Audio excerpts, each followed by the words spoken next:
आज आपण कुरकुरीत खमंग अशी कढीपत्त्याची चटणी बनवतोय। ही चटणी म्हणाल तर अगदी महिनाभर टिकते। कढीपत्ता आपण फोडणीत घातला की मुलं ते बाजूला काढून ठेवतात, मात्र अशी चटणी केली तर ते मागून मागून खातील। कढीपत्त्याच्या चटणीसाठी मी इथे खूप सारा ताजा असा कढीपत्ता घेतला। याला स्वच्छ धुवून वाळवून घेतला किंवा मग पुसून घेतला तर तो पटकन वाळतो। थोडाफार ओलसर असला तरी काहीच फरक पडत नाही, कारण आपण आता याला गरम करून घेणार आहोत। गॅसवर एक कढई गरम करायला ठेवली। गॅसची फ्लेम मध्यम ठेवायची। त्यामध्ये 1 चमचा तेल घालू। लगेचच यामध्ये कढीपत्ता टाकून घेऊ। 4 मोठ्या वाट्या भरून मी इथे कढीपत्ता घेतलेला आहे। गॅसची फ्लेम मध्यम ठेवूनच कढीपत्ता छान कुरकुरीत होईपर्यंत आपण भाजून घेऊ। कढीपत्ता चांगला भाजायचा म्हणजे चटणी ही आपली महिनाभर आरामात टिकते। कढीपत्त्याचा हलकासा कलर चेंज झालेला आहे। कढीपत्ता भाजून मला इथे 4-5 मिनिटं झाले। हाताने दाबल्याबरोबर कढीपत्त्याचा चुरा होतोय। आता गॅसची फ्लेम बंद करायची। थंड करण्यासाठी एका परातीमध्ये मी इथे कढीपत्ता काढून घेतला। कढीपत्ता थोडासा पसरवून घ्यायचा म्हणजे तो पटकन थंड होतो आणि कुरकुरीत देखील राहतो। लगेचच त्या गरम कढईमध्ये आपल्याला पुन्हा अर्धा चमचा तेल टाकायचं आहे।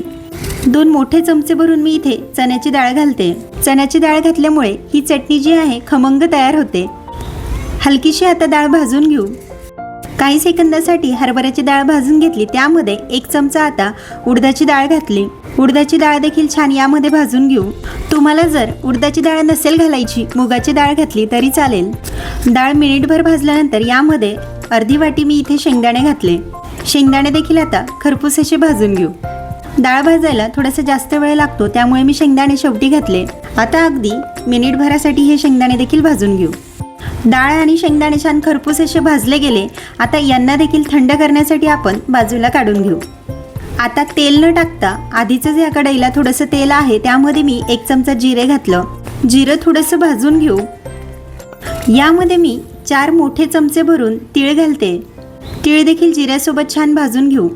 पोहे खायचे जे चमचे असतात त्याने मी इथे 4 चमचे तीळ घेतली। तीळ जिरे छान भाजून घेतलं। आता यामध्ये गॅसची फ्लेम बंद करून लसूण घातला। 7 ते 8 लसणाच्या पाकळ्या टाकल्या। लसूण नाही भाजला तरी चालेल, मात्र भाजलेल्या लसणाची चव अगदी छान लागते ह्या चटणीमध्ये। कढई गरम असतानाच लसूण आपण यामध्ये छान भाजून घेऊ। हे आता थंड करण्यासाठी साईडला काढून घेऊ। हे सगळं साहित्य आता थंड करून घेऊ। सगळं साहित्य 5 ते 10 मिनिटं थंड करून घेतलं। आता मिक्सरच्या मोठ्या भांड्यामध्ये हे सगळं साहित्य टाकून घ्यायचं। यामध्ये आता चवीनुसार मीठ घालू। थोडीशी आमचूर पावडर देखील घालते। यामुळे ही चटणी तिखट आंबट अशी लागते। आणि शेवटी यामध्ये मी लाल तिखट घालते। 3 मोठे चमचे भरून मी इथे लाल तिखट वापरते। तिखटचं प्रमाण तुम्ही तुमच्या आवडीनुसार कमी जास्त करू शकतात। हे सगळं साहित्य आता मिक्सरला पल्स मोडवर फिरवून घेऊ। मिक्सर बंद चालू करत आपल्याला ही चटणी तयार करायची आहे। चटणी मिक्सरला फिरवून झाली, याला लगेचच गार करण्यासाठी एका प्लेटमध्ये काढून घेऊ। चटणी म्हणाल तर अगदी चविष्ट होते। मोकळी सळसळीत अशी चटणी होते, अजिबात चिवट होत नाही। हिला गार करून एका एअरटाईट डब्यामध्ये ठेवली तर अगदी महिनाभर आरामात टिकते। पाहूनच तोंडाला पाणी येतं। ही चटणी तुम्ही वरण भातासोबत, भाकरीसोबत कशासोबतही खाल्ली अप्रतिमच लागते।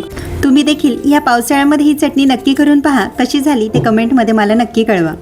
पुन्हा भेटूया अशाच एका नवीन रेसिपीसोबत।